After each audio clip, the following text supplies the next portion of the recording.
coverage continues with insight from military analyst and retired Army Major Mike Lyons, who joins us live right now. Thank you very much for being with us, sir. Thanks, Arthur. Thanks for having me. All right, well, let's jump right in. Drones have become such a big player in modern warfare. Is Israel equipped to defend itself against these drones?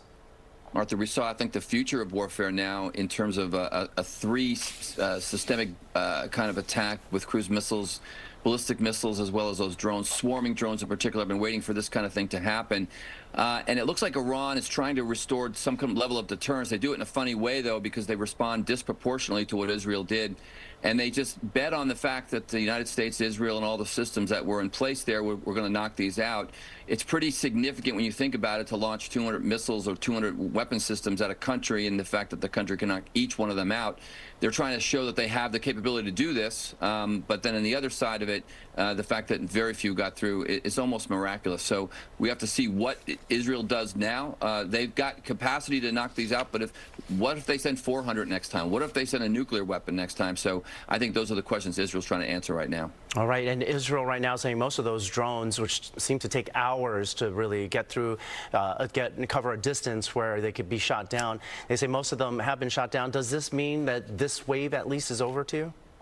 I think so. I think for now in Israel, the UN mission, the Iranian UN mission came out and said that they think the situation is over right now. And I think in order to get back to the status quo, Israel probably should not respond. I think that's what the United States is encouraging them to do.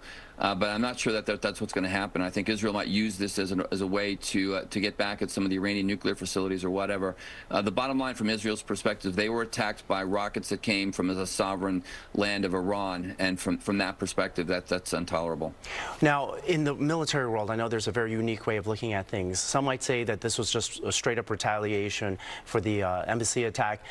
Is it a retaliation, or is this an escalation, or is there a difference between the two in your military view?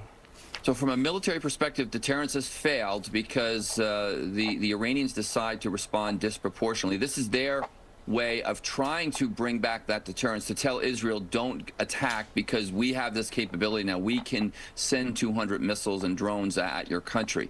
I think that's kind of jaded thinking. I think that Israel is going to sit back and do nothing because of this attack. So from a straight military perspective, the Iranians would be foolhardy to try to get into some kind of a conflict with Israel and allow them from their perspective to go after Iranian targets, because from their perspective, the Israelis are going to respond disproportionately as well. Okay, last question. What are you looking for now? Is it Israel's response that you're looking at? Yeah, we have to see what they do, and just from a straight humanitarian perspective, let's hope cooler heads prevail here. You have Hezbollah in the north in Lebanon, potentially opening up another front there. Israel does not want to get into a three-front war. They're fighting Gaza, they're fighting Hamas in the south, they've got Hezbollah in the north and in Lebanon. And if the Iranians decide to send more ballistic missiles, they're going to have their hands full very quickly. All right, Major Mike Lyons, thank you very much for your insight tonight. Really appreciate it.